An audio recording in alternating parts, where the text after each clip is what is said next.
এই নাও পিঠা আম্মা পাঠাইছে। জানোই তো যে আম্মা কেমন করে তোমার কথা বললে। একটু দিবা? কেন? দাও না। আমি যাই। হ্যাঁ আচ্ছা দাও। আমার বয়ফ্রেন্ডটা যদি জাভেদ ভাইয়ের মতো হতো। আমি আছি বিপদের মধ্যে, ঝামেলার মধ্যে, আর তুই ফাঁসলামি করছিস আমার সাথে। ও মা, তুমি একসাথে 2 নৌকা পা দিচ্ছ আর আমি কিছু বললেই দোষ।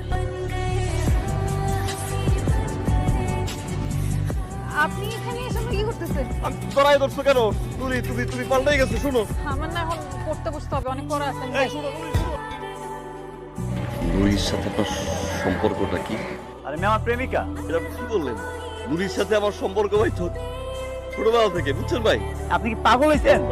অনেক স্মৃতি ভাই, বাঁচবো না ভাই। আমি কবে বলছি আপনাকে আমি ভালোবাসি? আপনি শহরে আসেন, আমার গ্রামের মানুষ, এই জন্য আসেন, আমি সুন্দর করে দুটো কথা বলি, দেখা করি, তার মানে কি আমি আপনার ভালোবেসে ফেলছি? আপনি এগুলো ভেবে ফেলবেন?